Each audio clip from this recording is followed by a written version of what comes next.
je trouve ça intéressant. Souvent, les gens parlent de spéculation et pointent du doigt le terme, la spéculation en disant c'est absolument horrible. Je pense que c'est un mauvais combat. C'est-à-dire qu'en moyenne, la performance des marchés actions se fait sur les 5 meilleurs jours de l'année. Typiquement, tu prends que ce soit le CAC 40 ou le S&P 500, le niveau de concentration des portefeuilles aujourd'hui, il faut être clair sur le fait qu'on n'investit pas dans 40 sociétés quand on achète le CAC 40 et on n'investit pas dans 500 sociétés quand on achète le S&P 500. C'est-à-dire sur le papier, il y en a 50, mais en réalité, il y en a quoi, 10, 15 qui justifient de l'essentiel du risque qu'il y a dans le portefeuille. Bienvenue sur Les Investisseurs 4.0, le podcast qui explore les stratégies et les méthodes pour développer son patrimoine immobilier quand on a 40 ans, un job à plein temps et une vie de famille trépidante. On fait face à des marchés financiers de plus en plus complexes. Ça paraît exagéré de dire ça, mais c'est vrai que quand on observe l'incohérence de certains indicateurs ou comportements des acteurs économiques, on se dit que quelque chose nous échappe. Je parle ici par exemple de taux d'intérêt négatifs, comme on l'a vu sur les dernières années, ou plus récemment de cours de bourse au plus haut quand le résultat des entreprises qu'elles représentent bat sérieusement de l'aile, ou de prix d'actifs financiers complètement décorrélés du taux d'intérêt. Dans ce contexte, sur quelle base créer un portefeuille qui fait sens et protéger son patrimoine financier ? C'est ce dont on va parler aujourd'hui avec Mathieu Vessier, directeur de la recherche de Ginger AM, une société indépendante de gestion d'actifs dont la philosophie de gestion s'est construite justement en opposition au bruit court terme du marché. Au cours de la conversation, on verra quelles sont les forces qui font bouger les marchés financiers, pourquoi sont-ils de plus en plus difficiles à suivre, et qu'est-ce que tout cela présage sur la magnitude du choc économique et financier qui se pointe à l'horizon. Quels sont les actifs considérés comme sûrs qui en réalité ne le sont pas? Pourquoi tout le monde se trompe sur l'utilisation du DCA? Quelle attitude adopter pour ne pas se faire avoir sur les marchés et se protéger de ses propres biais cognitifs? Un épisode qui va chambouler ta façon de penser et t'aider à naviguer plus sereinement dans un environnement résolument à haut risque. Avant de démarrer, je voulais te rappeler que si tu apprécies le podcast, un commentaire 5 étoiles sur Apple Podcasts ou Spotify, ou une com, un partage sur les réseaux sociaux, en particulier LinkedIn, m'aide beaucoup à le faire connaître, à le rendre visible, pas seulement pour l'algorithme, mais aussi pour tout un chacun, une personne qui pourrait découvrir et être inspirée par les épisodes. Je compte sur toi et je te remercie beaucoup par avance. Allez, sur ce, sans plus attendre, place à notre conversation sur le dérèglement des marchés financiers avec Mathieu. C'est parti. Salut Mathieu, bienvenue chez Les Investisseurs 4.0. Salut Paco, merci pour l'invitation. Ravi d'être avec toi aujourd'hui. Merci à toi. Est-ce que tu pourrais te présenter et puis présenter aussi du coup ton parcours un peu dans les marchés financiers, ce qui est un peu le thème du jour. Avec plaisir. Alors, j'ai fait mes débuts dans le secteur financier à la toute fin des années 90, un petit peu par hasard, je dirais, dans la mesure où je suis arrivé en école. Première année, je ne savais absolument pas ce que je voulais faire et c'est finalement en rencontrant des profs exceptionnels en finance que ça m'a donné envie de faire de la finance. Donc c'est pour ça que je dis que c'est un petit peu le fruit du hasard. Première expérience dans le monde de la finance à la sortie de l'école, ça a été dans le domaine des fusions-acquisitions, ce qui m'aura permis, surtout au moment de la bulle Internet, quand j'ai commencé en Allemagne, ça m'aura permis de voir un petit peu le dessous des cartes, de comprendre un petit peu mieux comment étaient valorisées les entreprises. Et donc ça aurait été une expérience stimulante, avec des horaires pour le moins chargés, et qui m'est apparue assez rapidement comme étant certes stimulante, mais un petit peu abrutissante, dans la mesure où, finalement, ce qu'on devait faire, c'était produire des pitch books à la chaîne, ce qui est intéressant à faire au début, mais qui assez rapidement, quand on travaille 90-100 heures par semaine, on en fait beaucoup assez vite des pitch books, donc on fait assez vite le tour. Ce qui fait que quand les deux professeurs qui m'avaient donné envie de faire de la finance me sont revenus quelque temps après ma sortie de l'école et m'ont proposé de les rejoindre pour créer un centre de recherche sur, en l'occurrence, les hedge funds, qui était un thème qui était en train de monter suite à l'éclatement de la bulle Internet. J'y ai vu une opportunité de pivoter, pour reprendre un mot à la mode. Et donc, je les ai rejoints pour participer à la création d'un centre de recherche qui s'appelait à l'époque le EDEC Risk and Asset Management Research Center, puis le EDEC Risk Institute. Et donc, ça a été une belle expérience parce que on est assez rapidement devenu une des références mondiales sur le sujet, ce qui est assez rare pour un centre de recherche en France sur une problématique financière. Donc ça, c'était vraiment une superbe expérience. La chance aussi pour moi de travailler avec des gens vraiment, vraiment brillants. Donc ça a été vraiment une super expérience. Et puis au bout de quelques années, j'ai eu envie de mettre en application tous les modèles que j'avais pu voir en faisant de la recherche. Et donc j'ai rejoint Lyxor, qui est une filiale du groupe Société Générale et qui, à l'époque, avait ce qu'on appelle une plateforme de managed account, c'est-à-dire une plateforme qui permettait de s'exposer de façon sécurisée, transparente, liquide aux stratégies alternatives qui étaient uniques au monde et qui nous permettaient de faire des choses que peu d'autres acteurs dans le monde pouvaient faire.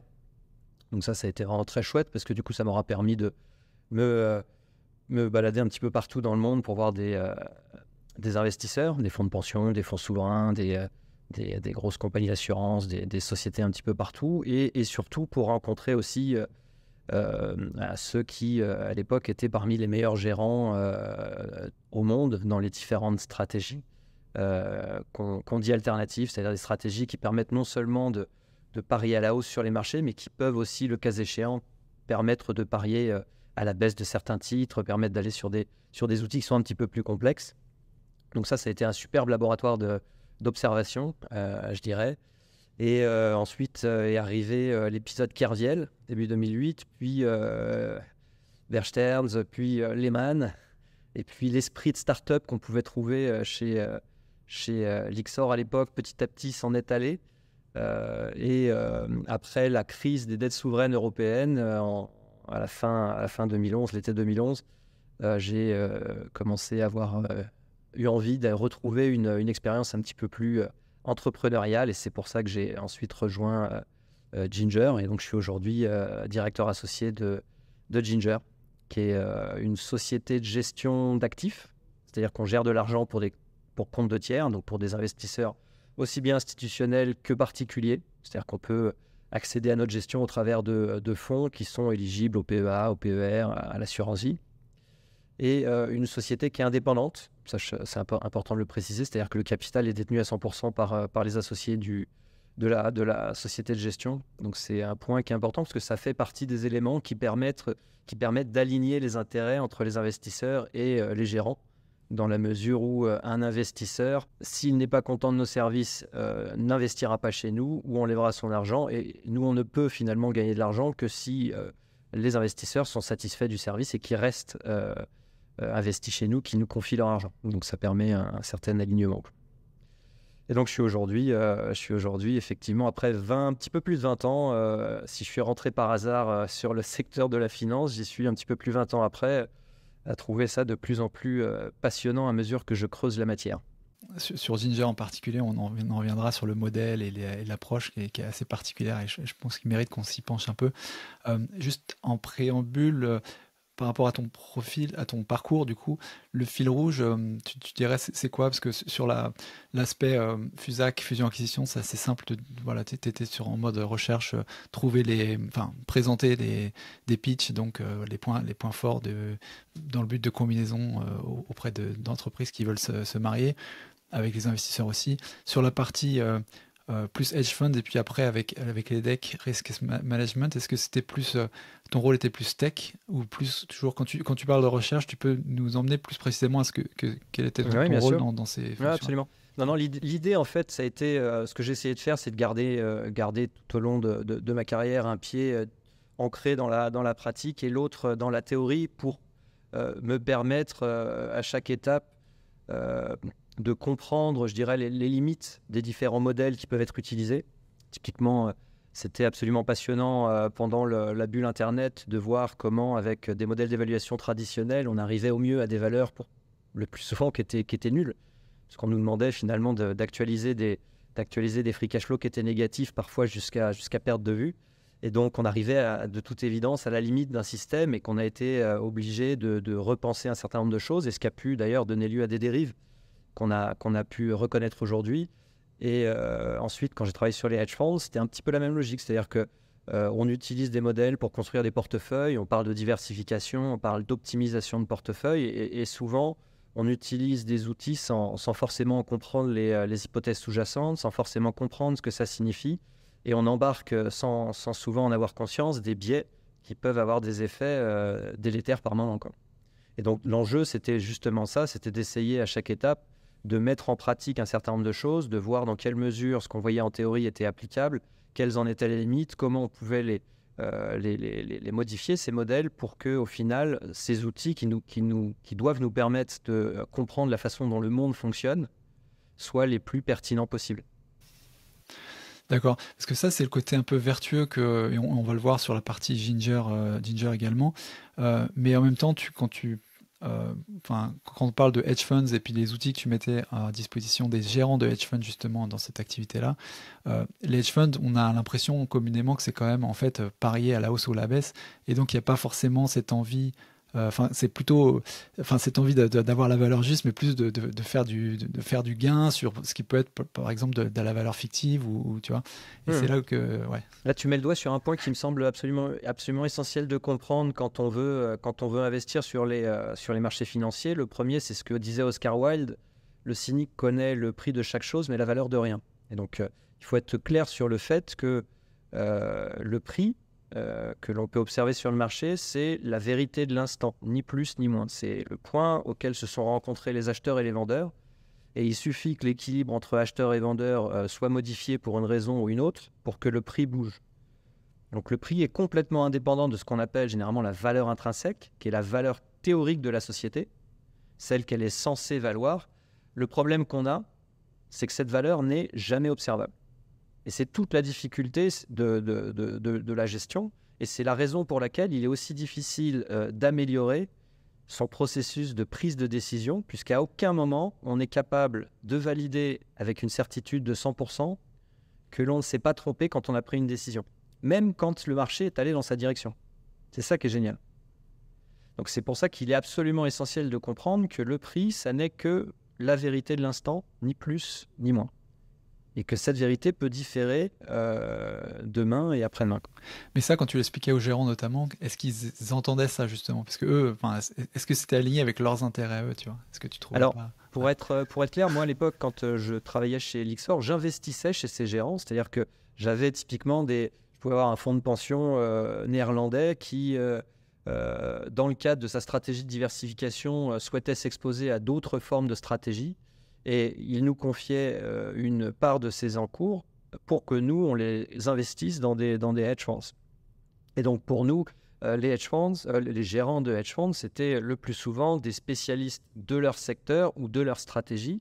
Et ils avaient pour beaucoup une connaissance extrêmement fine des marchés et une bonne compréhension de ces mécaniques qui peuvent paraître cyniques pour un observateur non averti, mais qui, à partir du moment où on se baigne, je dirais, dans le flux des marchés financiers, on en a vite conscience. Et donc leur enjeu pour eux, leur mandat, c'est d'essayer de donner la performance la plus élevée possible pour une unité de risque donnée, quoi. C'est-à-dire que si je te donne un budget de risque donné, il va falloir que tu donnes la meilleure performance possible.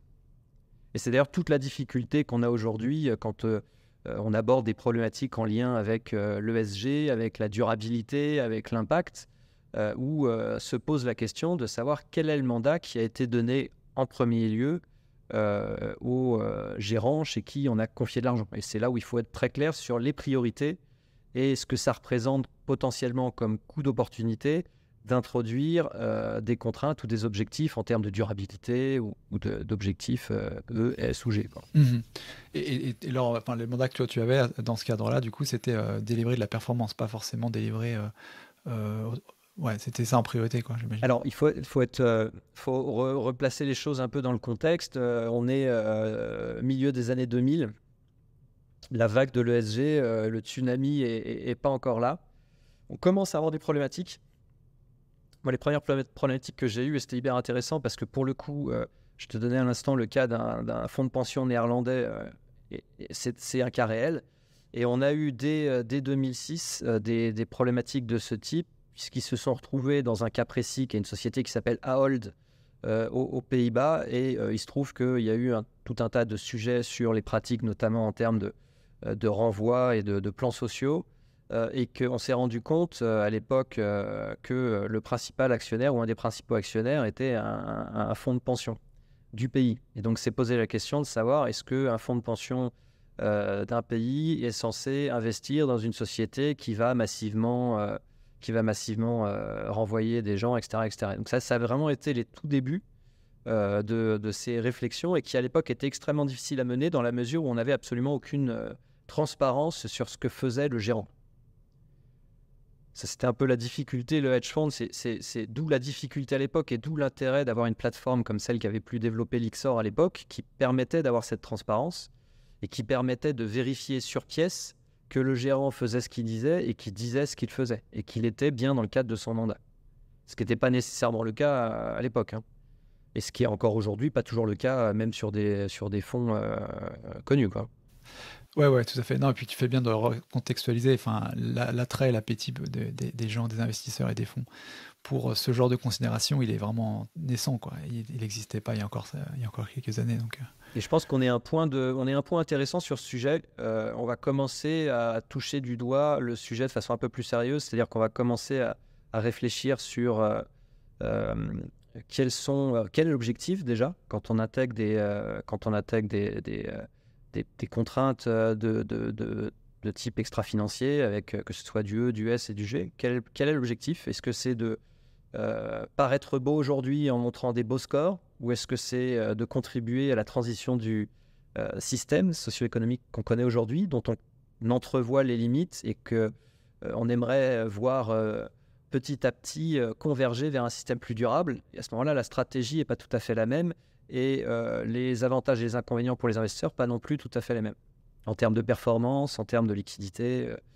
Et donc, c'est, je pense, un des intérêts de la période dans laquelle on est, c'est qu'on voit bien qu'il y a de plus en plus de gens, et ça, c'est absolument, c'est, je pense, une superbe chose, qu'il y a plus de gens qui s'intéressent au marché financier, quelles que soient les raisons pour lesquelles ils s'y intéressent, mais on voit bien qu'il y a plus d'intérêt. Il y a de plus en plus de façons de s'éduquer sur le sujet, et ton podcast en est une belle illustration.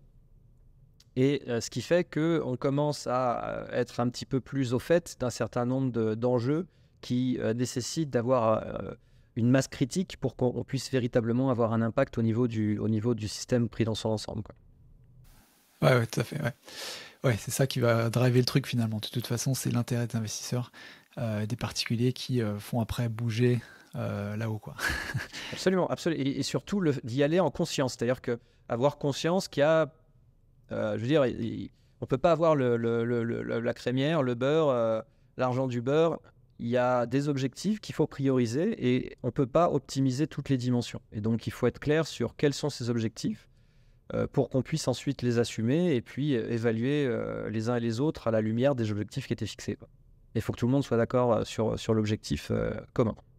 Quelle est l'approche de Ginger, justement, la philosophie d'investissement de Ginger, son rôle sur les marchés? C'est vaste sujet. En fait, la création de Ginger n'était pas quelque chose d'évident dans la mesure où on l'a créé à un moment où c'était loin d'être une chose évidente, puisque c'était au moment de la crise des dettes souveraines. C'était au lendemain de la crise des dettes souveraines européennes. Et dans un climat où les investisseurs ne voulaient absolument pas prendre de risques. Ils ne voulaient absolument plus prendre de risques. Post-2008, l'appétit des investisseurs pour le risque, en particulier en Europe continentale, a été réduit comme peau de chagrin.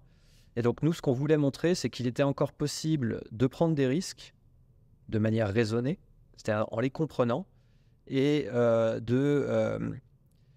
d'avoir une stratégie qui, même si les marchés bougent de façon de plus en plus exubérante, de façon de plus en plus violente, parfois sur le très court terme, de conserver une vision de long terme avec un ancrage fort sur les fondamentaux, sur l'économie réelle.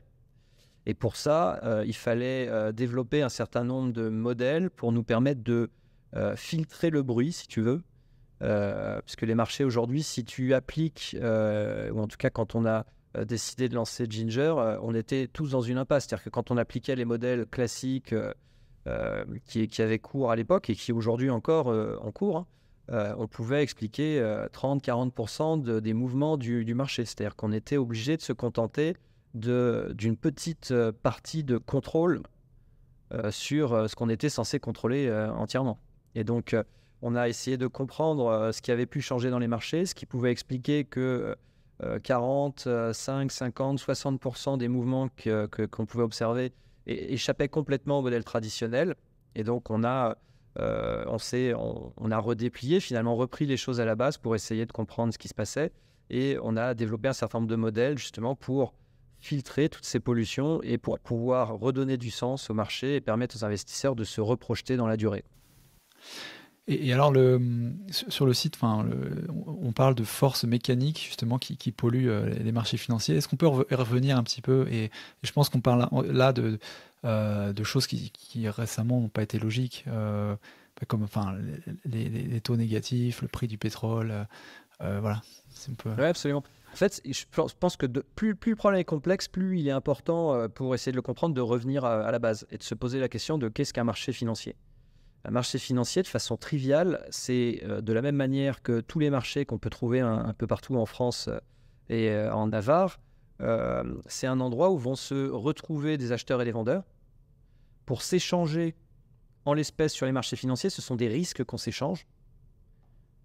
Et pour s'échanger ces risques, qui sont par essence virtuels, il faut des supports. Ces supports, ce sont des instruments financiers. Donc il y a 3 grandes dimensions qui rentrent en jeu. Et si on veut aujourd'hui comprendre le comportement des marchés, on a besoin d'avoir une idée de ce qui se passe au niveau de ces risques qui s'échangent. Et ça, c'est ce que nous, on appelle les forces fondamentales. C'est-à-dire que c'est ce que font les économistes depuis des centaines d'années, finalement. C'est d'essayer de comprendre au niveau microéconomique, c'est-à-dire au niveau des entreprises, ou au niveau macroéconomique, au niveau des États, quelles sont les forces liées au cycle économique, quelles sont les forces liées au business même d'un secteur particulier qui peuvent faire que le chiffre va monter ou va baisser. Ensuite, on a besoin de comprendre, et ça c'est plus récent, ça se fait depuis quelques dizaines d'années, c'est qu'on a besoin aussi de comprendre la dimension plus comportementale, plus psychologique des investisseurs. Et là, on appelle ça des forces comportementales, et c'est ce que font typiquement les aficionados de la finance comportementale depuis quelques dizaines d'années. Parce qu'on voit bien que le modèle initial de ce qu'on appelle l'homo economicus, c'est-à-dire cet être un petit peu fantasmé, cet homme super calculateur qui est capable d'intégrer toute l'information disponible de façon efficiente et de prendre une bonne décision sur la base, bonne décision au sens rationnel et d'optimiser sa fonction d'utilité, comme on dit. Il est capable de le faire en permanence. On s'est rendu compte que ce n'était pas vraiment le cas, qu'il y avait tout un tas de raisons pour lesquelles les comportements, soit parce que la façon dont on traite l'information, notre cerveau traite l'information n'est pas optimale, soit parce qu'on a un certain nombre de biais comportementaux qui ont tendance à nous faire nous comporter de telle ou telle manière. On dévie de ce qu'on pouvait considérer historiquement comme un comportement rationnel. Donc c'est pour ça qu'il y a ces 2 premières dimensions qu'il faut intégrer. La dimension purement fondamentale, c'est ce qui nous raccroche à l'économie réelle. La dimension comportementale, puisqu'encore une fois, même si on utilise aujourd'hui de plus en plus d'algorithmes sur les marchés, il y a derrière les algorithmes, il y a des hommes qui les ont programmés et qui ont, de façon plus ou moins explicite, introduit un certain nombre de biais comportementaux.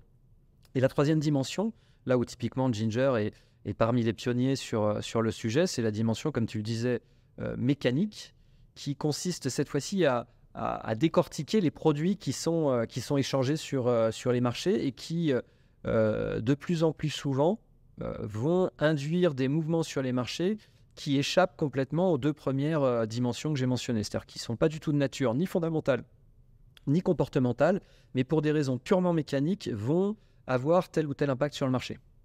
Et c'est là que ça devient intéressant, puisque d'une certaine manière, on est en train de te dire qu'une partie de ce qu'on pensait être du bruit, en réalité, elle est au moins pour partie déterministe, cette information. C'est-à-dire qu'il y a au moins une information sur laquelle on va pouvoir extraire des éléments qui nous permettront de prendre une décision pertinente, si je puis dire.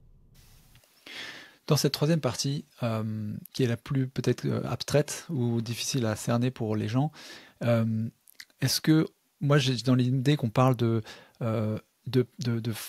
d'échanges ou d'arrangements, par exemple entre 2 parties qui auraient des volumes très importants et qui ferait que par exemple, deux acteurs qui souhaitent passer une transaction d'achat-revente qui va faire bouger le marché forcément parce que vu leur poids sur le marché, alors que la raison de leur décision de cette transaction n'est pas du tout liée au fait au sous-jacent ou le fait que celui qui vend pense que la valeur est plus élevée ou plus faible. Est-ce que c'est ce genre de choses-là qui entraînent justement ces forces mécaniques? Elles viennent d'où en fait concrètement? Alors pas tout à fait. Alors, il y a bien évidemment des impacts de ce type qui peuvent avoir lieu. La difficulté, c'est que on n'est pas dans la tête des gens et donc on ne sait jamais à quel moment tel ou tel acteur va vouloir sortir et donc sortir d'une pause. Et donc les chocs de liquidité de cette nature-là sont pas, en tout cas pour l'essentiel, sont pas prévisibles. Si c'est vraiment un besoin de liquidité qui est propre à l'institution ou à l'investisseur en question, on peut pas l'anticiper. Non, notre sujet est un sujet qui est un peu différent. Et d'ailleurs, si je puis me permettre, juste un petit aparté qui est important à avoir en tête quand on manipule, quand on investit sur les marchés financiers, il est absolument essentiel de comprendre que les marchés financiers ne réagissent pas à l'information qui arrive à chaque instant. Ça, c'est quelque chose qui est très compliqué. C'est-à-dire que tu peux avoir un marché qui reçoit une très bonne information et le marché corrige sur la base de cette très bonne information. Et ça, les gens se disent, mais c'est n'importe quoi, l'information est bonne, pourquoi? Et à l'inverse, tu peux avoir une très mauvaise information et le marché rebondit. Donc, ce qui est important de comprendre, c'est qu'en réalité, le marché, il réagit non pas à l'information telle qu'elle est publiée à l'instant T, mais à cette information relativement à l'anticipation qu'il se faisait de cette donnée. C'est-à-dire que si par exemple, souvent on regarde les données d'inflation, tiens en ce moment on regarde les données d'inflation, si on sort une inflation, mettons à 5% et que le marché attendait 4%, c'est une super mauvaise nouvelle. Si au contraire il attendait un 8%, un 9%, même une inflation élevée va avoir un effet positif parce que le marché attendait un résultat qui était plus mauvais pour les marchés. Et finalement, d'une certaine manière, pour le dire de façon triviale, c'est moins pire qu'attendu, quoi. Tu vois ce que je veux dire? Donc ça, c'est important d'avoir ça en tête parce que souvent, on a tendance à oublier le fait que le marché est en permanence dans une forme de prospection. Il est toujours en train de se projeter dans le temps. Et quand l'information elle arrive à l'instant T, elle n'arrive pas sur une feuille blanche. Elle arrive sur une anticipation. Et le cerveau, de façon générale, réagit par rapport aux anticipations qui se fixaient. Et donc souvent, d'ailleurs, je trouve ça intéressant, souvent les gens parlent de spéculation et pointent du doigt le terme, la spéculation en disant c'est absolument horrible. Je pense que c'est un mauvais combat dans la mesure où l'homme est un animal qui est hautement spéculatif par essence. C'est-à-dire que le système dopaminergique, la façon dont la dopamine qu'on va recevoir nous induit plutôt à nous comporter de telle ou telle manière est faite non pas en fonction du résultat, mais en fonction du résultat par rapport à ce qu'on attendait. Et c'est pour ça que petit à petit, typiquement, il faut des stimuli de plus en plus importants pour avoir le même type, au niveau corporel, le même type de réaction. Parce que plus il y en a, plus on s'attend à ce qu'il y en ait, et plus on s'attend à ce qu'il y en ait, plus il faut que la barre monte pour qu'on reste sur quelque chose qui a une réaction positive. Bon, les marchés fonctionnent de la même manière.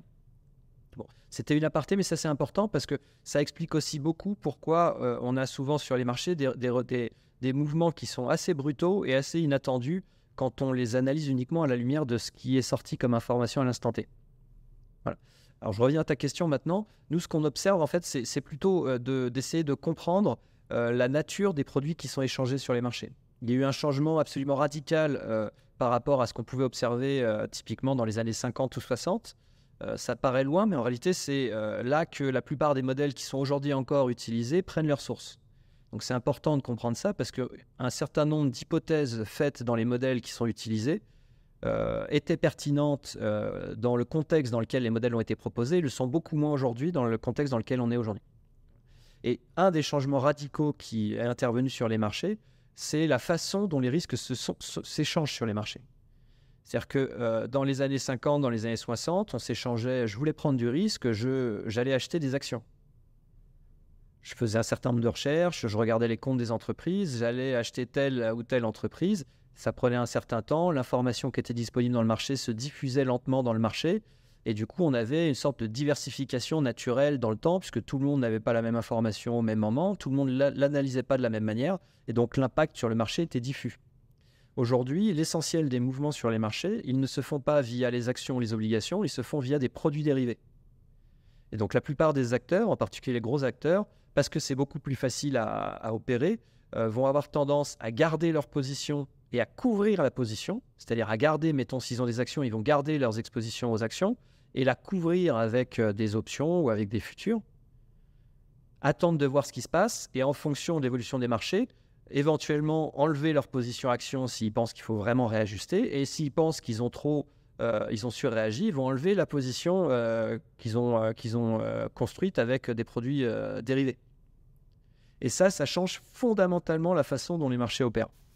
À chacune de ces actions que tu cites, soit l'une soit l'autre, il y a une conséquence, il y a un impact sur le marché. Ouais, absolument. Alors c'est un excellent point. C'est justement là où on a une rupture complète.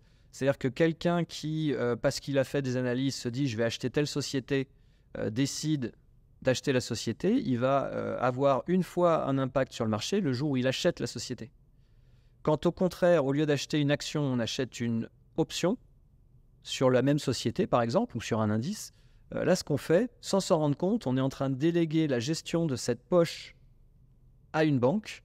Et cette banque-là, pour pouvoir couvrir sa position, c'est-à-dire pour pouvoir neutraliser les risques qu'elle prend, elle, quand elle nous promet de nous donner de l'argent dans telle ou telle circonstance, elle va devoir couvrir de façon dynamique ce risque, ce qui veut dire qu'elle va avoir une stratégie qui va être dynamique. Et donc l'investisseur, quand il achète l'option, sans s'en rendre compte, en réalité, il déclenche une cascade d'ordres sur les marchés. C'est non plus une fois qu'il va impacter le marché, mais c'est une cascade d'ordres. Et c'est là où ça devient complexe, puisqu'à chaque fois qu'on achète des produits dérivés, ce sont des cascades d'ordres qu'on déclenche. Et ces cascades d'ordres, un peu comme quand on regarde la mer qui commence à se déchaîner, on voit bien que les vagues partent un peu dans tous les sens. Et c'est un peu ce qui se passe sur les marchés. C'est-à-dire qu'on va avoir des effets qui, le plus souvent, vont se neutraliser. Mais dans certaines conditions, ne vont pas se neutraliser. Au contraire, ils vont s'auto-entretenir. Et là, on va avoir des boucles de rétroaction qui vont pouvoir donner lieu à des mouvements de marché qui sont absolument démesurés par rapport à l'information qu'il y a eu. Mais parce qu'il y a une sorte d'alignement des positions à un certain instant, le marché va décaler d'un côté ou de l'autre. Et ça, c'est dangereux, en particulier pour les investisseurs privés, mais pas que, parce qu'en réalité, ça, ce sont le plus souvent des fausses pistes qui font sortir les investisseurs du marché. Et c'est absolument terrible parce qu'en réalité, ce qu'on observe, c'est que l'essentiel de la performance des marchés se fait sur un nombre très, très, très réduit de jours. C'est-à-dire qu'en moyenne, la performance des marchés actions se fait sur les 5 meilleurs jours de l'année. Si on loupe ces meilleurs jours, on passe à côté de l'essentiel de la perf. Le problème, c'est que ces meilleurs jours, ils sont souvent précédés de moments de capitulation de marché. C'est-à-dire ces fameuses phases où il y a un emballement, où les gens ont peur, et là, sur tous les médias, on voit que c'est la fin du monde, attention, je vous l'avais dit, c'est fini, boum, tout le monde a envie de vendre à ce moment-là. Sauf que ceux qui le font, généralement, ils le font trop tard, et donc ils cristallisent des pertes, et ils loupent le rebond. Et c'est ça qui coûte très très cher dans la durée aux investisseurs qui s'essayent à la gestion tactique, parce qu'ils sont souvent trop tard à couper et beaucoup trop tard à rentrer. Et donc ces effets mécaniques dont je parle, Warren Buffett, déjà en 2002, il parlait d'armes de destruction massive, parce qu'effectivement, elles ont une puissance et une capacité à faire se déplacer le marché qui est importante. Ça, c'est une façon de le voir. L'autre façon de le voir qui est plus positive, c'est de voir ça comme étant en réalité quelque chose de plutôt intéressant pour quelqu'un qui gère, dans la mesure où les produits synthétiques, les produits dérivés, sont gérés de façon purement systématique. C'est-à-dire que tout le monde les gère de la même manière et suivent tous la même formule en regardant les mêmes paramètres de marché. Et que si on comprend comment ces outils qui sont vendus sont gérés, on comprend l'impact qu'ils peuvent avoir sur les marchés. Et donc, on peut filtrer le bruit qui est lié à ces pollutions. Et c'est tout l'objet de nos recherches et de nos travaux chez Ginger. C'est d'essayer de ne pas se laisser emporter et de faire fausse route parce que le marché panique, qu'on fait moins 5, moins 10, et puis derrière le marché fait plus 30, et puis on est sorti trop tard, et puis après c'est très très difficile de rentrer, quoi. Quand on sort du marché sans savoir pourquoi, mais juste parce qu'on a peur, c'est extrêmement difficile de re-rentrer, d'autant que le plus souvent, ce sont les raisons qui nous ont fait sortir en premier lieu qui justifient le rebond derrière. Pourquoi ? Parce que le marché surréagit, donc le marché panique, tout le monde vend, et quand ils vendent, en réalité, ils vendent des positions sur des marchés dérivés. Donc il y a une surréaction à la baisse, tout le monde veut être le premier à sortir. C'est comme si je suis au cinéma, je crie au feu. Bon, il y en a qui vont se précipiter pour sortir, et en se précipitant pour sortir, ils vont obstruer la sortie du cinéma, et ça va être une catastrophe. Bon, c'est exactement la même chose qui se passe sur les marchés. C'est-à-dire que là, c'est pas physique, on n'obstrue pas de façon physique la sortie. En revanche, on épuise complètement la liquidité du marché, c'est-à-dire qu'on l'éteint, on va chercher ceux qui sont capables d'acheter, qui sont peu nombreux, et du coup, il n'y a plus personne qui nous permet de sortir. Dans un court instant, on évoque le choc économique à venir, les conséquences de suivre aveuglément un narratif et l'erreur que tout le monde commet sur le DCA. A tout de suite. À la lumière de ce raisonnement-là, est-ce que tu peux expliquer justement les phénomènes récents qu'on a vus? Donc, bon, il y a eu, là, plus récemment, c'est le fait que les mauvaises nouvelles s'accumulent, tu vois, guerre en Ukraine, inflation, etc., et hausse des taux assez élevés, et les marchés actions continuent de monter. Ça, c'est un peu c'est un peu décorrélé, c'est la dernière. Et puis, mais il y en a d'autres peut-être. Est-ce que tu peux tout expliquer à la lumière de justement l'effet qu'on a vu mécanique, et puis peut-être le fait aussi qu'il y a, comme tu disais, une sorte de décalage. Enfin, le fait que le marché fonctionne par anticipation et pas par valeur réelle, quoi. Peut-être deux exemples. Le premier, c'est toujours intéressant d'avoir les adages de marché, parce que tout n'est pas juste, mais il y en a certains qui sont quand même plutôt pertinents. Et il y en a un en anglais qui dit les marchés, markets, they climb a wall of worry. C'est-à-dire que les marchés grimpent un mur de peur. Et c'est exactement ce qui se passe depuis maintenant plusieurs années, en particulier en Europe. Et quel est le sens de cet adage? C'est qu'en réalité, les marchés, parce qu'ils ont tendance à surréagir quand il y a des mauvaises nouvelles, on va collectivement appuyer un peu lourdement sur le frein. C'est ce qui justifie au passage les embouteillages. Quand on est sur l'autoroute, c'est souvent parce que les premiers ont le pied un peu fort sur le frein, et que petit à petit, on anticipe le freinage de chacun, et chacun va freiner de plus en plus fort, et puis on se retrouve à l'arrêt, et puis à un moment, on passe sur l'autoroute, et on se dit, mais pourquoi ça s'est arrêté? Parfois, il n'y a rien. Simplement, les anticipations et les surréactions créent des boucles de rétroaction qui fait qu'on se bloque complètement. Bon. Là, c'est un peu la même chose. C'est-à-dire que si le marché prend peur et qu'il vend lourdement du risque, et qu'il se rend compte par la suite que la situation n'est pas très belle, mais elle n'est pas aussi terrible que ce qu'on pensait, à mesure qu'il réalise que, par exemple, la probabilité d'avoir une récession est moins grande que ce qu'on pensait, là, c'est un peu ce qu'on voit. C'est-à-dire qu'on repousse petit à petit le moment où il y aura peut-être effectivement une récession, mais en tout cas, ça fait un moment qu'on nous en parle de la récession.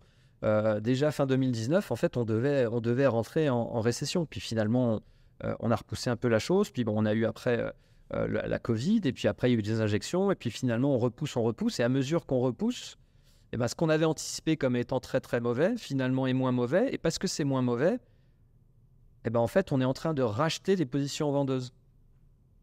Et ça, c'est d'ailleurs quelque chose qui est extrêmement important à comprendre. Dans les années 50-60, on était dans un monde qui était un monde dit en anglais un long only, c'est-à-dire que la seule chose qu'on pouvait faire, c'était d'acheter des titres et de parier à la hausse des titres ou du marché. Aujourd'hui, on est dans un monde qui est très clairement long short, c'est-à-dire qu'il y a la possibilité d'acheter et de vendre.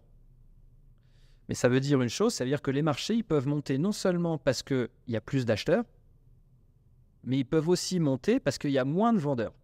Ça, c'est compliqué à comprendre. C'est-à-dire que les marchés, ils peuvent monter alors que personne ne veut acheter. Par contre, à mesure que les uns et les autres réalisent que la probabilité d'avoir les problèmes qu'ils anticipaient diminue, ou que les problèmes qu'ils anticipaient sont moins importants que ce qu'ils pensaient, ils réajustent leur position à la vente. Et réajuster une position à la vente, c'est quoi? C'est racheter sa position. Et donc, même si on y va à reculons, ce qui est un peu le cas, souvent les investisseurs vont sur le marché à reculons, mais même s'ils y vont à reculons, le marché il avance. Alors, le problème dans tout ça, c'est que le marché, de plus en plus, et ça c'est probablement un point de vigilance à avoir, c'est que le marché aujourd'hui, il est de moins en moins représentatif de quoi que ce soit. C'est-à-dire qu'on voit bien que ce qui était initialement censé être représentatif d'un univers d'investissement, et donc par extension, typiquement, le CAC 40 était censé être représentatif de l'économie française. Aujourd'hui, le CAC 40 n'est en rien représentatif de l'économie française. Et ça, c'est un peu la difficulté, c'est-à-dire qu'à force de se contenter de regarder juste une moyenne, on en oublie parfois que cette moyenne, elle peut agréger tout un tas de choses et qu'elle peut être représentative de choses diverses et variées et parfois de pas grand-chose. Et là, on voit bien qu'on est à un de ces moments où le même joueur a joué encore et encore et encore et encore. Et donc, on a reconcentré les risques sur un tout petit nombre de valeurs. Et donc, les marchés sont montés, mais ils sont montés à reculons, c'est-à-dire sans grande conviction, et sur une base de plus en plus étroite, ce qui crée naturellement une forme de fragilité sur les titres qui étaient les plus plébiscités ces dernières années. Ce qui fait que ça continue de monter, alors que Ce qui fait que ça continue de monter, mais c'est un peu, si tu veux, le syndrome de la dinde aux États-Unis, si tu veux. Ça monte, ça monte, ça monte, et la dinde aux États-Unis vit une superbe année jusqu'à Thanksgiving, quoi. Et donc, c'est un petit peu le sujet. C'est-à-dire qu'il y a un moment où on va commencer à regarder combien on paye chacune des sociétés et on va se rendre compte d'une chose. Ça, c'est quelque chose sur laquelle j'insiste souvent. Sur les marchés, il n'y a pas de bons et de mauvais risques. En revanche, il y a des risques qui sont au bon prix et d'autres qui ne sont pas au bon prix. Ce qui veut dire que même une entreprise qui est très très bonne, une superbe entreprise qui fait des superbes chiffres, si on la valorise 50, 60, 100 fois, ça a beau être une très bonne boîte, ça a beau être un très bon business, elle a beau faire un super chiffre, il y a un moment où peut-être qu'on la paye trop cher. À chacun après voir midi à sa porte et d'estimer si c'est le bon prix. Mais en tout cas, il faut être vigilant quand on voit dans le marché des titres qui commencent à être soit complètement écrasés parce que personne n'en veut pour telle ou telle raison, et souvent il y a de la valeur dans ces titres complètement à la casse, et à l'inverse, d'être toujours prudent sur des très belles sociétés qui ont fait des très beaux parcours, mais qui du coup peuvent être aujourd'hui un petit peu chères. Et toi, tu souscris à l'idée qu'à cause de peut-être le quantitative easing, de tout ce qu'on a connu en termes de politique monétaire ces dernières années, décennies, le choc sera plus fort, plus brutal, ou tu penses que pas forcément? Je ne sais pas s'il sera plus brutal, mais en tout cas, on voit bien que quand on regarde toutes les crises, toutes les grandes crises économiques et financières, on s'aperçoit d'une chose, il y a deux invariants, le levier et la liquidité. C'est-à-dire qu'à mesure qu'on rentre dans un système avec des narratifs qui s'imposent petit à petit, ce qui fait que certains secteurs ou certains titres sont de plus en plus valorisés, et puis à un moment, parce qu'on veut toujours, comme je le disais, toujours plus, mais que c'est un peu comme s'il y a un citron. Quand je le presse au début, je peux le presser à la main, puis à un moment, il n'y a plus assez de jus qui sort, donc il faut que j'utilise du levier, donc je vais aller chercher un presse-agrumes, je vais encore continuer à en avoir un petit peu, puis à un moment, je vais y attaquer la peau. Bon, et c'est à ce moment-là où se pose un certain nombre de questions, puisqu'en réalité, c'est le jeu de la patate chaude. C'est ce qu'ils appellent en anglais aussi la théorie du plus fou, le greater fool theory, c'est-à-dire qu'il y aura toujours quelqu'un d'un peu plus fou que moi qui sera prêt à payer un peu plus cher, et donc moi, je pourrais sortir. Et tout le monde est persuadé d'ailleurs que c'est celui qui est un peu plus fou qui va se retrouver bloqué dans le marché. Jusqu'au jour où on réalise qu'il y a un problème qui est un peu plus large que ce qu'on pensait, et là, c'est sauf qui peut, et c'est là qu'on s'aperçoit que la liquidité n'est pas aussi importante. Donc, il peut y avoir des mouvements qui peuvent être brutaux. C'est pour ça que pour moi, il y a deux très grands risques dans le marché aujourd'hui. Le premier, c'est un biais cognitif, c'est le risque de représentativité. C'est-à-dire que faire l'hypothèse que ce qu'on vient de connaître depuis 10-15 ans, c'est représentatif de ce qu'il faut attendre pour les 10 à 15 ans qui viennent, c'est dangereux, puisqu'en réalité, on s'aperçoit que la plupart des titres qui ont le mieux performé l'ont fait en se renchérissant plus qu'en améliorant les fondamentaux. C'est-à-dire qu'on a vraiment tiré de plus en plus sur la corde pour continuer à ce que ça monte. Le deuxième, c'est la liquidité. Ça, c'est compliqué à comprendre parce que ça fait 15 ans qu'on nous explique que la liquidité, on en injecte à tour de bras dans le système et que le système est inondé de liquidité, ce qui est vrai, c'est vrai. Sauf qu'une erreur qu'on fait souvent, et là c'est encore quelque chose qui est purement cognitif, c'est-à-dire qu'on a tendance, pour simplifier les choses, à penser que tout se fait de façon relativement linéaire et relativement équipondérée, si je puis dire. Et de dire que s'il y a de la liquidité, il y en a partout.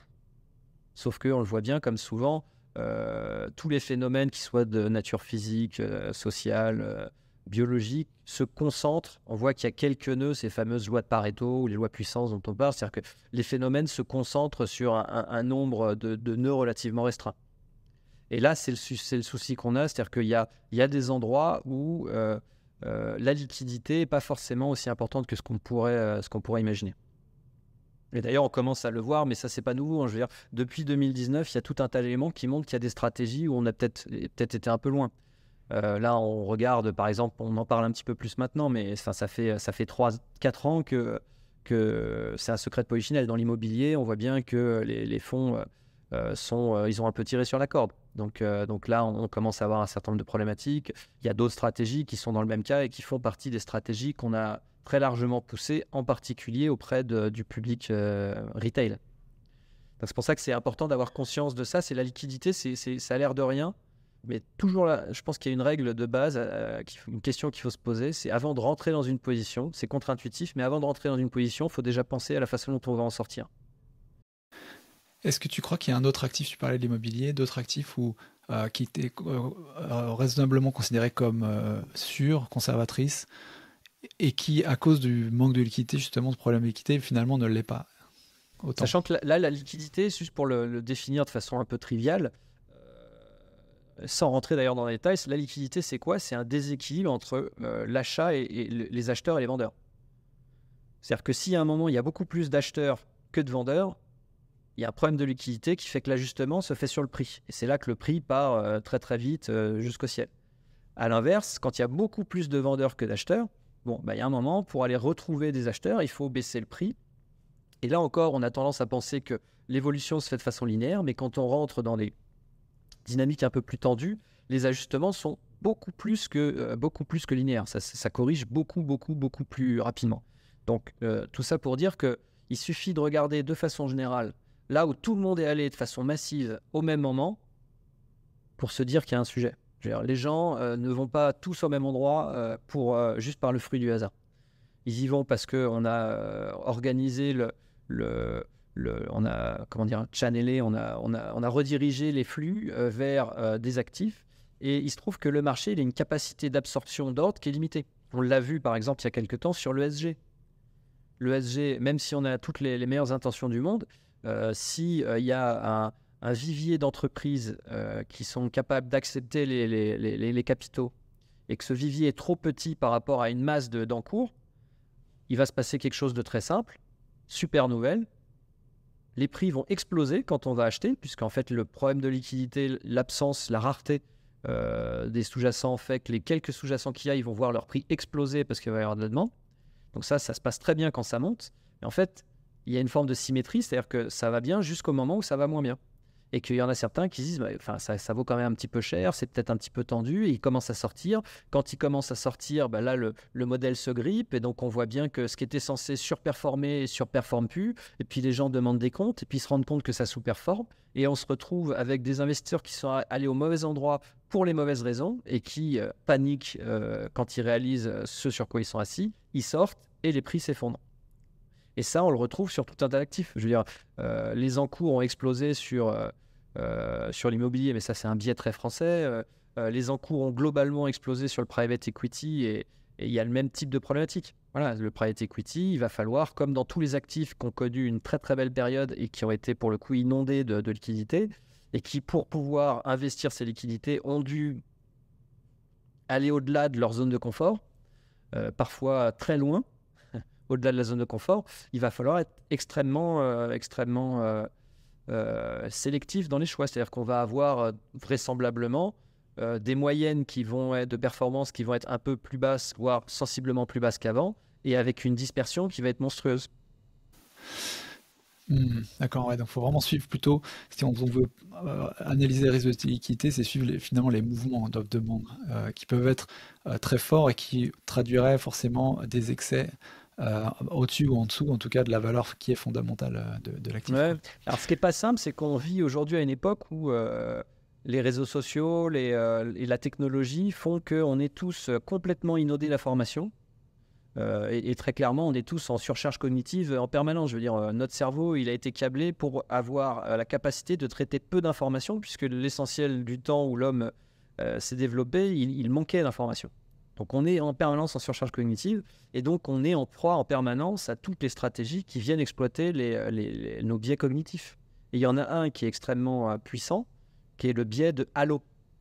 C'est-à-dire que quand il y a une idée qui a l'air intéressante, une idée qui est séduisante, naturellement, qu'on le veuille ou non, par capillarité, on va être tenté de penser que c'est une bonne idée d'investissement. Et donc, c'est pour ça que Robert Shiller, le prix Nobel d'économie, et aficionados de la finance comportementale, parle de l'économie des narratifs. C'est-à-dire qu'on est en permanence dans le narratif, et si on chasse les narratifs, bon, il y a de bonnes chances qu'on soit effectivement en train de prendre, techniquement, moi je dirais qu'on est short liquidité. C'est-à-dire qu'on est en train de permettre à celui qui a surfé la vague au début de sortir à bon compte. Voilà. C'est typiquement ce qui se passe sur certains marchés. Le private equity, c'en est une bonne illustration. C'est pas un hasard si on voit pas mal de choses sortir sur le secondaire. C'est génial. Vous allez pouvoir avoir des décotes de 10, de 15, de 20%. Oui, mais bon, si c'est pour acheter quelque chose qui était 80% trop cher, eh ben, moins 20%, c'est toujours beaucoup trop cher. Si on voit apparaître tout un tas de fonds, et la narrative est super puissante. Moi, je l'avais connu déjà dans la deuxième partie sur les hedge funds, où on vous explique, on va vous donner accès à des stratégies que seuls les institutionnels pouvaient toucher avant. Et on vous montre les performances que ces institutionnels ont eues quand les performances étaient là. Et bien évidemment, on est en train de regarder dans le rétro, la route devant, elle n'est pas pareille. Et donc, c'est ce qui s'est passé. C'est le narratif évident du vous voyez, ça fait X années qu'on fait tant sur tel segment de marché, on va vous y donner accès. Et qui est-ce qui va avoir la gentillesse de nous vendre ces pauses? Eh ben, ce sont ceux qui ont fait les super performances hier. Mais ça, c'est un renouvellement. Enfin, on l'a toujours. Ce sont des cycles permanents. Et donc là, on voit bien, enfin, je veux dire, à partir du moment où on explique qu'on peut faire pour X dizaines d'euros par mois dans un PEA ou dans une assurance vie des fonds en private equity, on peut s'interroger sur le fait qu'on est le haut du panier ou pas dans les deals. Et à partir du moment où on pense qu'on entre dans une phase où il va y avoir plus de dispersion, moi j'ai du mal à croire qu'on vienne me solliciter pour me donner les meilleurs deals disponibles dans le marché parce que je suis sympa, quoi. Il n'y en aura pas pour tout le monde, quoi. C'est ça l'idée, de toute façon. Non, donc faut être vigilant. Alors ça veut pas dire, alors là je pointe du doigt la problématique qui est de comprendre les risques, et c'est très clairement la genèse de Ginger, c'est justement de redonner du sens aux choses, de redonner le contrôle aux investisseurs en leur permettant de comprendre la nature des risques auxquels ils sont exposés et de savoir s'ils sont à l'aise ou pas avec ce type de risque et les rémunérations qui sont associées. Voilà. Par contre, ça ne veut pas dire qu'il ne faut pas prendre du risque. Parce que ça, je pense que c'est un des enseignements et c'est probablement une des bonnes choses de ces dernières années. Je pense que beaucoup ont compris que il va falloir, d'une manière ou d'une autre, participer au financement de la retraite. Il va falloir accepter de prendre du risque, ne serait-ce que pour espérer pouvoir faire mieux que l'inflation. Et s'il y a une chose qui est certaine, les Anglais, pareil, dans les maximes, il y a la no risk, no reward. Ça, c'est un point important. Il n'y a pas de performance sans risque. Et quand on fait de la performance sans avoir identifié le risque, il y a deux solutions. Soit on fait une hypothèse implicitement que dans le marché, il n'y a que des gogos qui sont irrationnels et que on est suffisamment malin pour gagner quand eux, ils perdent. Soit au contraire, comme on dit au poker, si au bout de 5 minutes, tu n'as pas compris qui était le pigeon autour de la table, c'est que c'est probablement toi le pigeon. Donc il faut être vigilant sur le fait qu'il n'y a pas de performance sans risque, qu'il faut prendre des risques. Simplement, il faut prendre des risques qui nous conviennent et pour une rémunération qui est en phase avec le risque qu'on prend. Le risque de liquidité a été, à mon sens, ces dernières années trop oublié et pas assez rémunéré. Et là, on va voir ce que ça coûte. C'est-à-dire qu'on va devoir rendre sur un certain nombre d'actifs qui étaient chèrement valorisés, mais qui n'étaient pas valorisés au prix de marché, au sens où il n'y avait plus d'acheteurs à ces prix-là. C'est le problème qu'on connaît aujourd'hui dans l'immobilier. C'est ce que disait Warren Buffett, c'est quand la mer se retire, encore une fois, qu'on voit qui se baignait nu, quoi.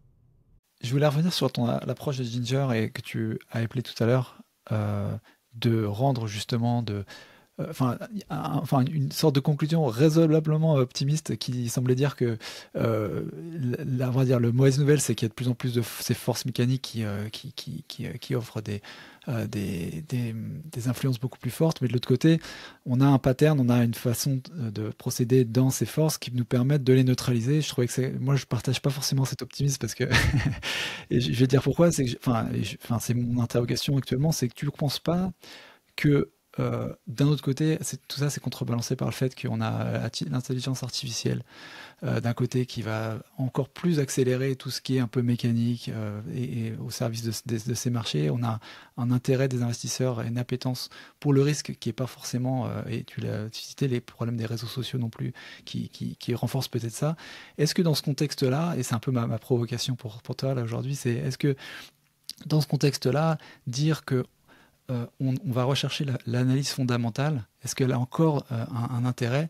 Ou est-ce qu'on n'est pas plutôt mieux fait de se dire, bon, voilà, c'est cuit, maintenant le marché fonctionne résolument différemment, il faut trouver les nouvelles règles pour pouvoir investir sereinement sur le marché, et plus retrouver l'analyse fondamentale qui, comme tu l'expliquais au début, fait 30-40% de la valeur, peut-être moins demain, et, tu vois.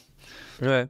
Alors, il y a une phrase en finance, pour ceux qui lisent les livres de finance en anglais, il y a une référence souvent qui est faite à, je crois qu'il était entraîneur des Yankees, qui était un peu leur Jean-Claude Van Damme à eux, mais qui avait finalement une forme d'intelligence simple, mais parfois lumineuse.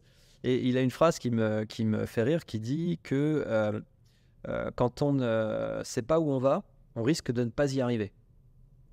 Eh ben, c'est un peu le problème. C'est-à-dire que si on se laisse complètement balloter par les flots du marché, peut-être qu'avec de la chance, on va avoir ce qu'on voulait avoir, mais il y a quand même de bonnes raisons de penser que le marché ne nous emmène pas nécessairement là où on veut aller. Et donc, c'est pour ça qu'il est important d'avoir la capacité d'établir un cap. Et ça, il y a un double travail. Il y a un premier travail individuel, une question à se poser qui est... Quels sont mes besoins, quelles sont mes contraintes, quels sont mes objectifs à court, moyen, long terme. C'est faire un peu son business plan personnel, quoi. C'est-à-dire quels sont du coup mes besoins de financement. Et il faut que la stratégie qu'on va mettre en face, les investissements qu'on va réaliser sur les marchés, soient en cohérence avec ce business model personnel, si tu veux. Et je pense que par rapport à ton point, il y a une notion qui sera peut-être le juge de paix entre ce que tu dis et ce que je dis, qui est la dimension temporelle. Si l'objectif est, ce qui est un peu malheureusement le biais de l'époque, d'aller sur le toujours plus court terme, là je pense que c'est une sorte de course aux échalotes qui est perdue d'avance. C'est-à-dire qu'il y aura toujours des acteurs qui, pour des raisons technologiques ou autres, seront plus rapides et passeront toujours avant nous. Et donc, essayer d'être toujours meilleur, c'est une course qui me semble perdue d'avance. Et l'intelligence artificielle ou autre peuvent effectivement conduire à ce qu'il y ait une forme d'accélération. Mais à mesure que le marché accélère et qu'il se concentre sur le très court terme, je pense au contraire qu'il y a une très grande opportunité, en particulier pour les investisseurs individuels, qui est de prendre le contre-coup de cette course au toujours plus rapide, qui est de se projeter au contraire dans la durée sur le long terme. Et pourquoi c'est important? Parce qu'en réalité, il y a très peu d'acteurs, y compris institutionnels, je dirais même en particulier institutionnels, qui ont la capacité de se projeter véritablement dans la durée. Pour tout un tas de raisons, et notamment le fait que si on commence par qui prend les décisions chez les grandes sociétés de gestion, les grandes banques, ça va être des gens comme toi et moi qui vont avoir tous les ans une revue de leur performance et qui vont être rémunérés en fonction de ce qu'ils ont fait, non pas sur les 15 années qui viennent de passer, mais sur l'année qui vient de passer. Et donc, on va avoir, de façon générale, des stratégies mises au niveau individuel qui vont chercher à réduire le risque de carrière au niveau individuel. Et ce risque de carrière, il n'est pas du tout aligné avec les intérêts des porteurs finaux, puisque, de façon générale, le cycle auquel on peut réaliser la pertinence d'une stratégie est plus long que le cycle auquel les gens aux différents niveaux, aux différentes strates vont être promus.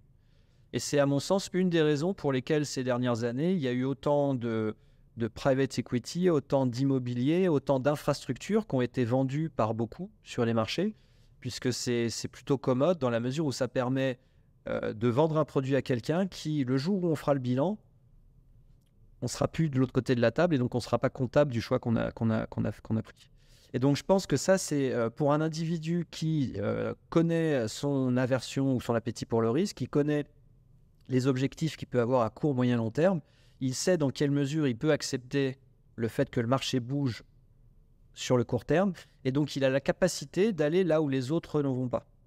Aller là où les autres ne vont pas, c'est-à-dire, ça veut dire aller acheter des choses qui sont moins chères, et quand on achète moins cher, l'espérance de gain, mécaniquement, elle est plus élevée. Et donc, c'est pour ça que la dimension temporelle est vraiment importante. Par contre, il ne faut pas se leurrer. Comme le disait Lavoisier, le physicien, le chimiste français, rien ne se perd, rien ne se crée, tout se transforme. Il faut être clair sur le fait que le potentiel de gain qu'on peut aller chercher en se projetant dans la durée il a un coût. Et ce coût, c'est le fait de pouvoir avoir de la volatilité sur le chemin. Et aujourd'hui, ce qu'on voit, c'est qu'en réalité, les investisseurs étant très averses au risque, en particulier, encore une fois, en France, on leur vend des stratégies où on utilise ce qu'on appelle des mécanismes de contrôle de la volatilité qui, dans les marchés qu'on connaît aujourd'hui, qui peuvent bouger très rapidement, coûtent de plus en plus cher en termes de performance. Et donc, la paix de l'esprit, le fait d'avoir une volatilité contrôlée au fil de l'eau, a un coût qui est extrêmement élevé, mais c'est un coût d'opportunité, c'est-à-dire qu'on ne le réalise pas, on ne le voit pas, puisqu'on a uniquement la perf qu'on nous a donnée. Oui, bien sûr. Non, parce que tu parlais du coup, il y a effectivement le coût de subir la volatilité, ne pas prendre de position trop rapide pour justement réaliser l'objectif qu'on s'était donné. Mais il y a aussi le coût de fait d'attendre et de ne pas utiliser ce capital qui est un coût d'opportunité. Ouais. Qui peut être effectivement très très cher. Et donc, c'est la difficulté et la finance, c'est une réflexion permanente de coût d'opportunité. C'est-à-dire, le capital étant rare, disponible au niveau individuel en quantité limitée, on ne peut pas investir 100 € dans un bien A si on l'a déjà investi dans un bien B. Et donc, il faut se poser la question en amont de quelle est la meilleure utilisation que je peux faire de mon argent, de mes 100 € aujourd'hui. Et donc, il faut en permanence comparer, effectivement. Et le coût associé, il peut prendre plein de formes différentes. La beauté du private equity, de l'immobilier, des actifs illiquides, c'est qu'ils ont moins de valeur liquidative, c'est-à-dire que c'est moins fréquent. Et mécaniquement, si on constate moins fréquemment un prix, eh ben, la volatilité, elle se lisse. Et donc, quelqu'un qui ne veut pas avoir de volatilité, il va avoir l'impression qu'il achète quelque chose de moins risqué, alors qu'en réalité, le risque, il est là, mais on ne le voit pas. Mais il est là. C'est pour ça qu'il est important de comprendre ce qui se passe dans ce qu'on achète. Et concrètement, du coup, dans un portefeuille d'un investisseur particulier, à la lumière un petit peu de tout ce dont on vient de parler, et qu'est-ce que tu trouves pertinent de faire si on veut s'inscrire, encore une fois, si on en adhère à cette approche d'être dans le long terme, de trouver de la valeur et de ne pas se faire avoir ni par ses biais cognitifs, ni par les forces du marché. Est-ce qu'il y a par exemple, gestion active-passive, est-ce qu'il y a des supports qui sont pas si intéressants ou quel type d'allocation? Enfin, ça fait beaucoup de questions d'une, mais Pas simple. Non, mais alors, déjà, il faut être clair sur une chose, c'est que on est tous victimes des mêmes biais cognitifs et comportementaux, et que il faut que chacun en ait conscience pour mettre en place les mécanismes de protection contre ses propres biais. Moi, typiquement, à titre individuel, par exemple, dans mon PEA, le cœur de mon PEA, c'est le fonds que l'on gère chez Ginger, le fonds Action, Detox European Equities, qui est le cœur du portefeuille. Pourquoi ? Parce que je sais très bien que je ne peux pas avoir la même discipline quand je gère mon argent que celle que l'on peut avoir chez Ginger quand on gère l'argent de nos clients. On a mis en place un certain nombre de processus. On a une discipline qui nous permet de gommer ces différents biais. Alors que dès que je gère mon argent, donc ce que je fais moi typiquement, c'est d'avoir une grosse part qui est celle investie dans le fonds, et le cas échéant, quand je veux faire d'autres choses, je peux mettre des petits satellites autour, mais d'avoir déjà un fonds de portefeuille qui me permette d'avoir une vision de long terme. Après, je pense que c'est difficile de donner des choses précises, parce que chacun va y voir midi à sa porte en fonction de son appétit au risque, encore une fois, de son appétence d'ailleurs pour même d'autres sujets. Par contre, je pense qu'il y a des points qui sont communs à tous et qu'il faut que chacun ait en tête et qui sont extrêmement simples. Le premier, encore une fois, c'est d'acter le fait que pour qu'il y ait de la performance, il faut du risque. Et donc, plus on va avoir des objectifs en termes de performance élevés, plus il faudra accepter l'idée qu'il va falloir aller prendre des risques. Il n'y a pas de magie. Quel que soit l'outil, quel que soit le fonds, quel que soit le produit qu'on va acheter, si les objectifs de rendement sont élevés, c'est que quelque part, on ne l'a peut-être pas encore compris, mais quelque part, il y a un risque. C'est pas grave, mais il faut le comprendre. Donc, il faut accepter le fait qu'il y ait des risques. Le deuxième, c'est que je pense, et ça c'est très simple, c'est qu'il faudrait que tout le monde, et malheureusement en France, on a un problème d'éducation financière, mais c'est en train de s'améliorer, mais tout le monde devrait, dès qu'il commence à gagner même pas beaucoup d'argent, peu importe le montant, tout le monde devrait tout de suite ouvrir assurance vie, PEA, éventuellement un PER dans un second temps, mais en tout cas commencer à mettre même un tout petit montant simplement pour commencer à faire rouler cette fameuse boule de neige qui, si on la fait rouler suffisamment longtemps et sans faire des folies, va nous permettre à terme de jouer sur l'effet boule de neige et d'avoir quelque chose de plus important.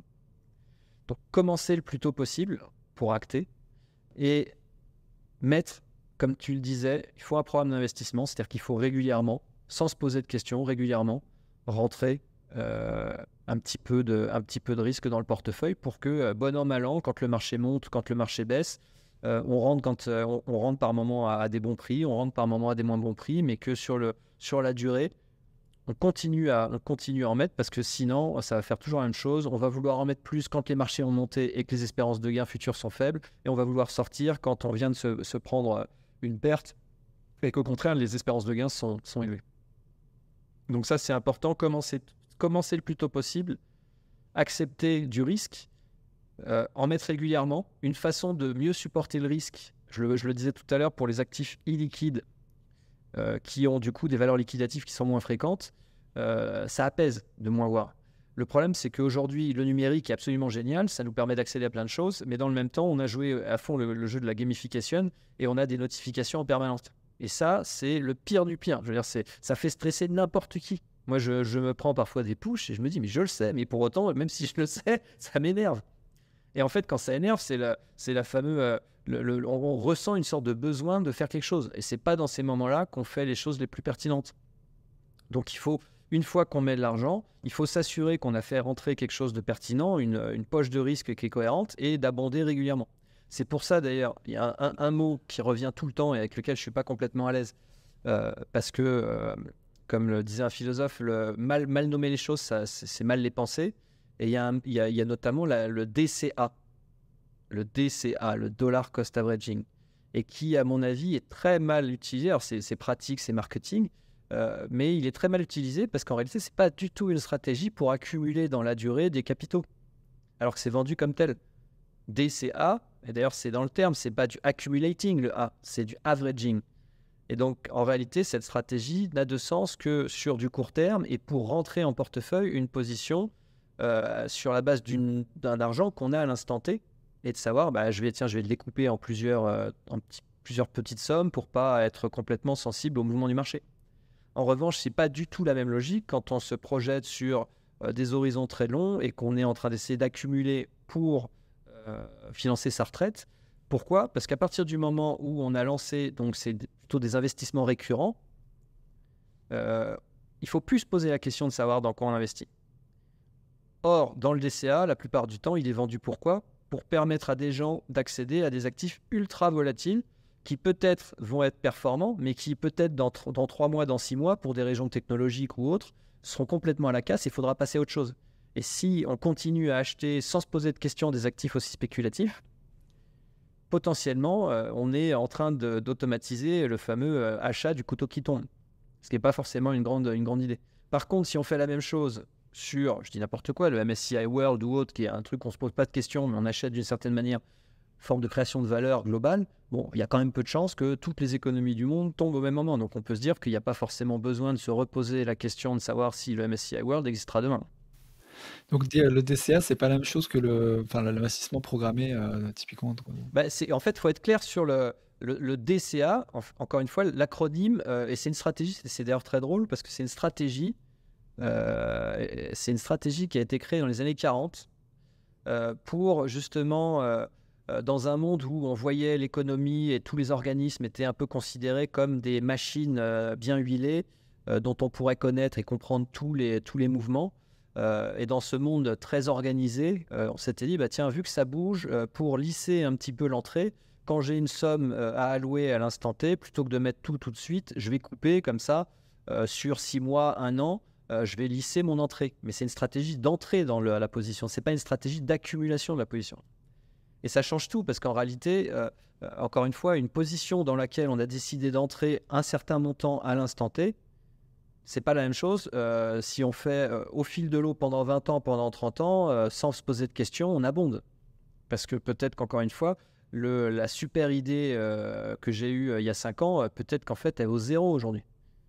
Et les cryptos, c'est un super exemple, quoi. Tu vois, les cryptos, on ne prend pas un grand pari si on fait le pari que dans quelques années, 95-99% des cryptos qui aujourd'hui sont sur CoinMarketCap n'existeront plus, vendront proche de zéro. Tu vois, et donc, est-ce que c'est pertinent de faire de l'investissement récurrent et donc de lancer un programme qui investira pendant 50 ans sur le truc? Je ne suis pas sûr. En revanche, pourquoi pas faire du DCA en se disant voilà, j'ai une petite poche, je veux mettre, c'est un peu l'effet billet de loto, quoi. Je vais mettre une petite somme, je limite la somme, et cette somme-là, parce que c'est volatile, je vais la couper en 3, je vais la couper en 4, et une fois que j'ai fait mes 3-4 investissements, basta, on n'en parle plus, je le mets de côté, éventuellement un jour je serai content. Ouais, tu rentres quand même. Enfin, si tu prends le délai, l'horizon finalement, prendre la hauteur par rapport à ça sur 10 ans, en fait, ton DCA, ça sera vraiment au point d'entrée, un tout petit point ça sera pas Exactement. sur le long terme. Ok. En fait, c'est pour ça que c'est drôle, parce que c'est une stratégie qui a été conçue dans les années 40, et depuis les années 40, il y a une littérature académique qui ne cesse de grandir. Et moi, j'ai fait un papier sur le sujet, justement, qui est publié ce mois-ci, et qui va dans le sens de ce qui est fait depuis 70 ans. C'est-à-dire que depuis 70 ans, tous les papiers de recherche, ou presque, montrent que c'est une stratégie qui est sous-optimale et d'un point de vue théorique et d'un point de vue pratique. Et c'est pour ça que c'est intéressant de voir que c'est une stratégie qu'on a vu émerger partout, et tout le monde dit que c'est génial. Alors qu'en réalité, on a 70 ans de données qui montrent que ça ne fait pas bien ce pourquoi ça a été conçu. En revanche, ça peut faire d'autres choses bien. Juste un dernier point que je voulais voir avec toi, parce qu'on parlait avec le DCA peut-être de fausses idées. Il y a aussi pas mal de littérature, pas mal d'idées qui circulent entre la différence entre gestion active et passive, avec chacun défenseur de leur chapelle. Quel est ton point de vue là-dessus? Est-ce que les choses ont évolué en termes de peut-être de choses mesurables qui pourraient prouver l'un ou l'autre des arguments? Ouais, en fait, c'est un débat qui peut être vite stérile si le seul argument c'est de sortir l'étude Piva ou autre que personne n'a lu et dont personne comprend vraiment la technique. Ou ça peut être un peu plus intéressant, je pense, le débat quand on se réinterroge sur qu'est-ce que c'est en fait, c'est quoi de la gestion passive? Est-ce que un indice qui était composé à X% de tel et tel secteur il y a 2 ans, qui aujourd'hui est composé de secteurs complètement différents, donc on a le même produit, mais le produit correspond plus du tout à la même chose. C'est comme si on avait, par exemple, on est parti avec une voiture thermique et puis on arrive, on a un moteur électrique dans la voiture. Est-ce que ça, c'est de la gestion passive? En théorie, oui, puisque l'indice, en fait, lui, a bougé en fonction des flux et personne n'a pris de décision active. Donc la première question, c'est comment on définit la gestion passive. Moi, la gestion passive, c'est très très bien pour un certain nombre de choses. Il faut juste se rappeler peut-être des fondamentaux. Encore une fois, un indice, il est censé être représentatif d'un univers de gestion. Donc à partir du moment où on a des choses qui sont plus nécessairement représentatives d'un univers de gestion, il faut commencer à se méfier, ou en tout cas à s'interroger. Et après, il ne faut pas non plus oublier que là, on est un peu dans l'hyper-spécialisation, et on voit bien qu'on a des indices ou des produits passifs ou dits passifs qui sont de plus en plus spécialisés, soit sur un marché, soit sur un narratif. Il y a un moment où il faut les assembler, ces différents produits passifs, et donc il faut prendre des décisions de gestion qui, elles, sont bien actives. Donc on peut introduire chacun au niveau où il veut une forme de réflexion, mais je pense que quoi qu'il arrive, il faut se poser la question de savoir où est-ce qu'on veut aller, quels sont nos besoins, et est-ce que ce qu'on a aujourd'hui va nous permettre d'arriver là où on veut aller. Et donc je pense que c'est pas l'un ou l'autre, c'est l'un et l'autre, simplement ils répondent pas de la même façon au même problème. C'est-à-dire que si je sais exactement ce que je veux et que je peux l'avoir au travers d'un ETF qui va me coûter 10 points de base, bon, pourquoi aller payer plus cher pour ça? Après, il ne faut pas oublier que les Anglais ont aussi quand même un truc une petite phrase drôle qui dit que when you pay peanuts, you get monkeys. Il y a un moment, il faut se poser la question de savoir où est-ce qu'il faut injecter de la réflexion, où est-ce que ça a vraiment de la valeur, et à ce moment-là, il faut être prêt à le payer. Et je pense qu'effectivement, dans le système financier, dans le marché financier aujourd'hui, objectivement, le marché, je pense qu'il est beaucoup trop intermédié, et qu'il y a effectivement beaucoup trop de frais qui sont pris à trop d'endroits.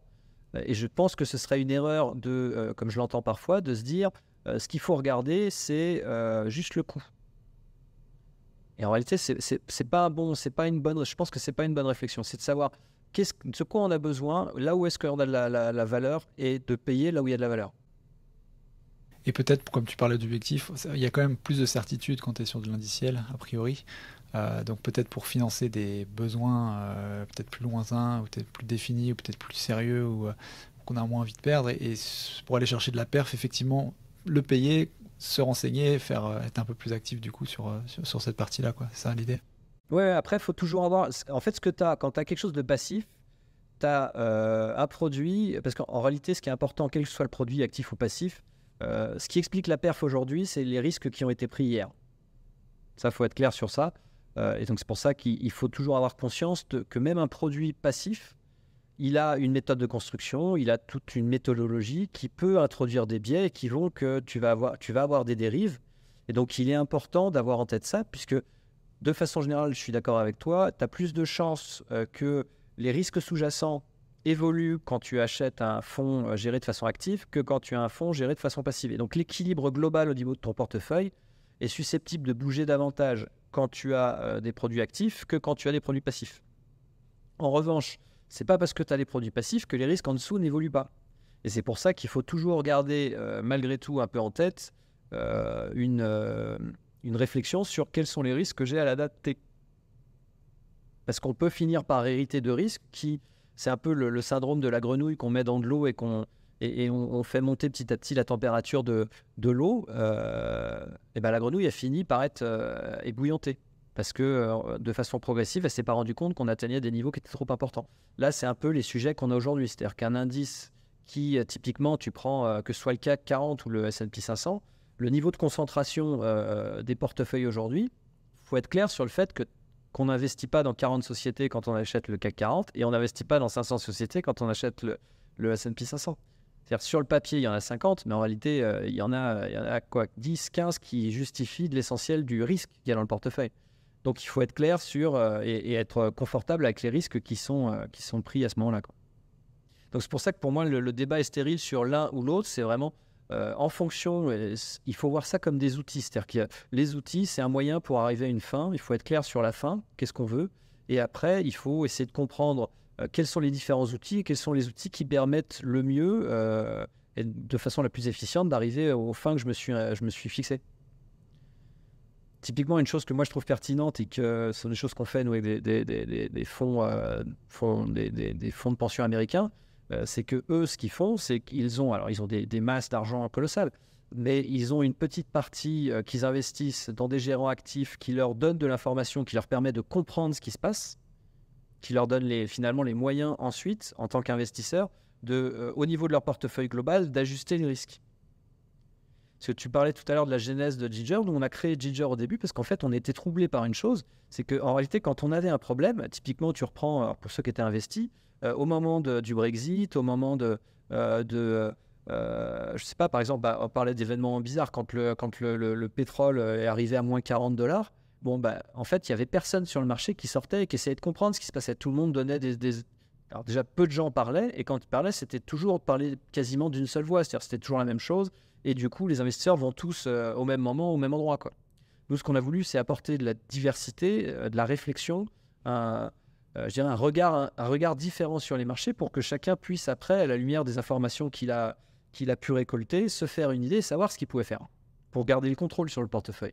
C'est à ça que ça sert de donner du sens à ce qui se passe, c'est comprendre les choses pour pouvoir les organiser de façon à ce qu'on soit effectivement confortable avec ce qu'on vit. Parce qu'au final, l'investissement, bien souvent, ça se passe mal pour des raisons psychologiques, c'est-à-dire qu'on n'est pas en phase avec ce qu'on fait, et ça, on le vit mal, et on a tendance, dans ces cas-là, à sortir au pire des moments, à rentrer au pire des moments, enfin, on se prend toutes les portes de saloon possibles, imaginables, quoi. Et quand on commence à comprendre ce qu'on fait, quand on commence à avoir un petit peu plus de contrôle sur le portefeuille pris dans son intégralité, je pense qu'on est plus à l'aise avec le risque qu'on voit au quotidien. Si on le regarde que tous les mois ou tous les 3 mois, c'est encore mieux, quoi. C'est clair. Super, c'est fascinant. Est-ce que quelles ressources tu pourrais citer? Tu as été assez généreux avec tes propres citations et les illustrations au gré de tes propos, mais est-ce qu'il y a des ressources documentaires intéressantes? Ouais, je lis énormément de livres sur ça. J'en ai pris d'ailleurs. Je me doutais que tu allais demander. j'en ai pris 3. La première que je trouve géniale, alors c'est les versions anglaises, mais on parle souvent de Nassim Taleb, et on en parle souvent pour le Black Swan, le cygne noir, ou l'antifragilité. Et moi, je trouve que son premier best-seller, je crois qu'en français, c'était Le hasard sauvage. En anglais, c'est Fooled by Randomness. Je trouve que son livre est absolument génial, mais même pour qui n'est pas intéressé par la finance, quoi. C'est-à-dire que ça montre vraiment à quel point le monde qui nous entoure est complexe, à quel point on peut se tromper sur des événements où, parce qu'il y a co-occurrence, on pense qu'il y a causalité, alors qu'il n'y a pas causalité, et de monter des raisonnements sur des choses qui en réalité, sur des châteaux de cartes, quoi. Et donc c'est hyper intéressant. Donc celui-ci est vraiment top. J'en avais pris un autre. J'ai pris des livres auxquels on pense moins souvent, mais dans les biais comportementaux, je trouve le sujet passionnant. On parle souvent, son bouquin est top d'ailleurs, de Kahneman, Système 1, Système 2. Il y en a un autre que je trouve top et qui est plus facile d'accès, je trouve, qui sont les bouquins de Dan Ariely. Et j'ai un petit bouquin de poche qui s'appelle, le best en anglais s'appelle Predictably Irrational. Predictably. Donc ça, c'est plus sur la psychologie cognitive, mais c'est toujours intéressant parce que typiquement, c'est quand on commence à investir, on voit bien qu'on a tous les mêmes biais, donc c'est bien si on peut les contrôler. Et le dernier que j'avais pris, pareil, je pense qu'on n'en parle pas souvent, mais qui est vraiment top. Je disais référence dans le... Tu sais, j'avais fait un petit article qui s'appelait le kit de survie de l'investisseur intelligent, dans lequel je citais d'ailleurs ton podcast. Et je faisais référence à un livre qui je trouve top. Et là, pour le coup, c'est pareil, c'est pas de la finance, mais ça permet de se plonger dedans, qui s'appelle The Art of Learning. The Art of Learning de Josh Waitzkin, qui est vraiment top pour qui veut s'intéresser notamment au marché financier, mais pas que. Il parle pas du tout de finance, mais en fait, il parle de techniques pour essayer d'appréhender des phénomènes complexes. Et je pense que ça s'y prête particulièrement au marché financier, où on a tendance à vouloir aller dans des choses qui sont d'une grande complexité, alors qu'en réalité, quand on revient à des choses simples, on comprend bien mieux. Et pour le coup, je pense que si, là, sur les 20, presque 25 ans maintenant, où j'ai essayé, comme je disais, d'avoir un pied côté pratique et un pied côté théorie, j'en suis arrivé à la conclusion qu'il valait quand même mieux, de façon générale, avoir un peu de technique et beaucoup de bon sens, que beaucoup de technique et seulement un peu de bon sens. Sauf que ça, on s'en rend pas tout de suite compte, parce que les équations, parce que le verbiage fait qu'on est souvent vite noyé, alors qu'en réalité, c'est des choses qui sont relativement simples, quoi. C'est fascinant. C'est fascinant tout ça. Super. Les gens, pour te rejoindre directement, c'est quoi le meilleur canal pour te contacter? Pour échanger moi je suis sur LinkedIn essentiellement. Après l'UE, c'est par mail, mais par LinkedIn, ce sera probablement le plus commode, le plus facile pour échanger. Ouais. Super, merci beaucoup Mathieu d'avoir aidé à dépoussiérer tous ces concepts qui parfois sont mal utilisés, mal compris, et puis donner un peu des orientations dans un marché un peu chaotique. Donc, merci à toi pour l'invitation, c'était un plaisir. Et puis on se recroisera sûrement un de ces quatre autour d'un café pour discuter, voir comment les choses vont bouger. Anytime, avec plaisir. À très bientôt. Salut Mathieu, à bientôt. Merci. Salut Paco. Ciao. Voilà, c'est tout pour aujourd'hui. J'espère que cet épisode t'a plu. Faites-toi un investisseur un peu mieux informé. Si c'est le cas, n'hésite pas à partager ce podcast avec ton entourage et à lui mettre une évaluation 5 étoiles sur Apple Podcasts ou Podchaser. Ça permet de le faire monter dans les classements et de me donner la motivation pour t'offrir toujours le meilleur contenu. Voilà, merci beaucoup encore pour ton soutien et une très bonne fin de semaine à toi. Ciao.